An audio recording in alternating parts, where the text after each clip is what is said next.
Supreme court میں Shaukat Aziz Siddiqui برطرفی case کی سماعت چیف جسٹس نے ریمارکس دیے۔ تمام فریقین تسلیم کر رہے ہیں مکمل انکوائری نہیں ہوئی۔ جب کسی جج کے خلاف کارروائی ہوتی ہے تو پوچھا جاتا ہے اس کا شفاف ٹرائل کا حق کہاں جائے گا۔ جسٹس جمال مندوخیل بولے، کیسے بغیر تحقیقات کیے کسی کو ہوا میں اڑا دیں۔ شوکت عزیز صدیقی نے وکیل نے کونسل کی کارروائی اور صدر مملکت کی جانب سے جج کو ہٹانے کی کارروائی کا عدم قرار دینے کی استدعا کر دی۔ اٹارنی جنرل نے کہا، شوکت عزیز صدیقی کو بغیر انکوائری ہٹانا طے شدہ قانونی تقاضوں کے منافی ہے۔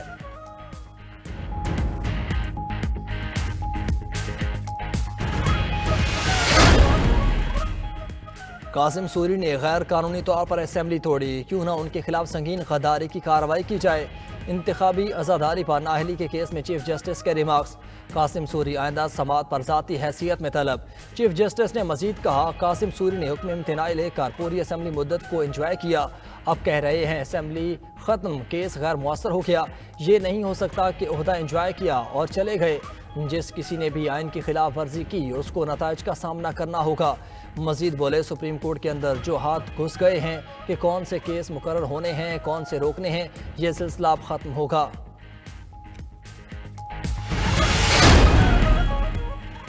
توشہ خانہ اور 190 ملین پاؤنڈ کیسز، اسلام آباد ہائی کورٹ میں بانی پی ٹی آئی کی جیل ٹرائل کے خلاف درخواستوں پر سماعت۔ وکیل شعیب شاہین نے موقف اپنایا کہ جیل ٹرائل پر جسٹس میاں گل حسن اورنگزیب کی عدالت نے فیصلہ دیا۔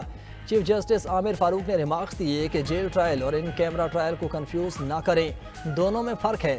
جیل ٹرائل ان کیمرہ ٹرائل نہیں ہوتا، صرف وہ پیرامیٹرز دیکھنے ہیں، طریقہ کار کو فالو کیا گیا یا نہیں۔ شہریار آفریدی کے خلاف قانون نظر بندی کا ایم پی او آرڈر جاری کرنے کا کیس، ڈپٹی کمشنر راولپنڈی اور سپرنٹینڈنٹ اڈیالہ جیل اسلام آباد ہائی کورٹ میں پیش۔ ڈپٹی کمشنر اور ایس ایس پی آپریشنز کے وکلاء نے جسٹس بابر ستار پر اعتراض اٹھا دیا۔ جسٹس بابر ستار نے ریمارکس دیے، ریکارڈ پیش نہ کر کے آپ بھی ان کی طرح توہین عدالت کا سامنا کرنا چاہتے ہیں۔ ڈپٹی کمشنر راولپنڈی سے استفسار کیا، میرے حکم پر عمل درآمد کیوں نہیں کیا گیا؟ یہ کیسے ہو سکتا ہے کہ ہائی کورٹ آرڈر کرے اور اس پر عمل درآمد نہ ہو؟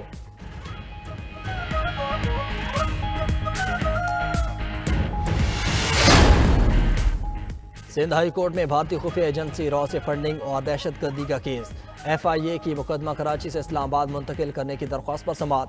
عدالت نے فریقین کے دلائل سننے کے بعد فیصلہ محفوظ کر لیا۔ چیف جسٹس نے ریمارکس دیے کہ اسلام آباد کیوں منتقل کریں؟ کیا سندھ کی جوڈیشری کمزور ہے؟ گواہ پیش کریں، اگر ثبوت ہیں تو سزا دلوائیں۔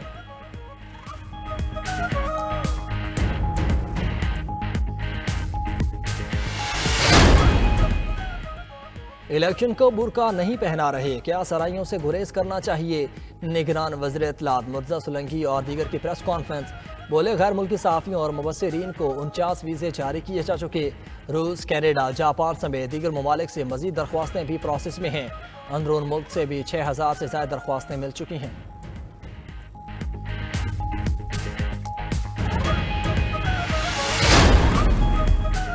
ملک میں الیکشن کی گہما گہمی عروج پر، نواز شریف اور مریم نواز لاہور میں نواز شریف کے حلقہ N130 میں انتخابی ریلی نکالیں گے۔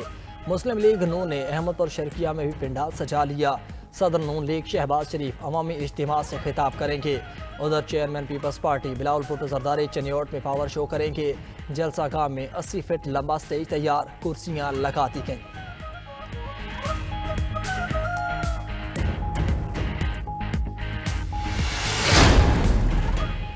سابق وزیر اعظم یوسف رضا گیلانی کا کہنا ہے کہ جنوبی پنجاب کے لوگوں کی محرومی ختم کرنے کے لیے صوبہ ضروری ہے۔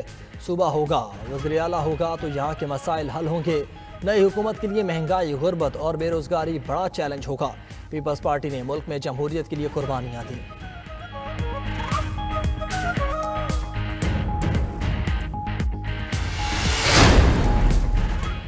الیکشن کمیشن نے ملک بھر کے بلدیاتی اور کینٹ بورڈز کے ترقیاتی فنڈز منجمد کر دیے۔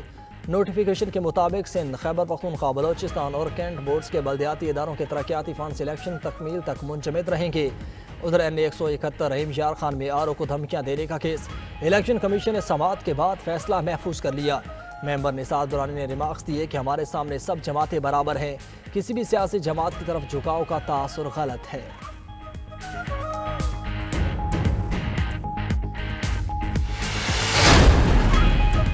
IMF نے پاکستان کو درپیش بیرونی فائنینسنگ کے بلند خطرات کی نشاندہی کر دی۔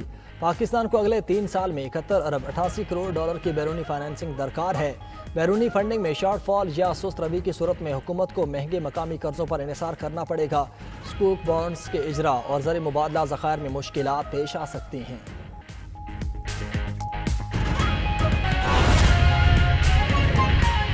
سپریم کورٹ میں قاسم خان سوری کی انتخابی عزاداری پر نااہلی کا کیس۔ چیف جسٹس نے ریمارکس دیے کہ جس کسی نے بھی آئین کی خلاف ورزی کی اس کو نتائج کا سامنا کرنا ہوگا، کیوں نہ قاسم سوری کے خلاف سنگین غداری کی کارروائی کی جائے۔ قاسم سوری نے غیر قانونی طور پر اسمبلی توڑی۔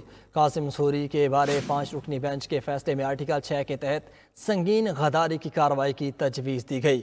سپریم کورٹ میں قاسم خان سوری کی انتخابی غداری پر نااہلی کا کیس۔ چیف جسٹس نے ریمارکس دیے کہ جس کسی نے بھی آئین کی خلاف ورزی کی اس کو نتائج کا سامنا کرنا ہوگا۔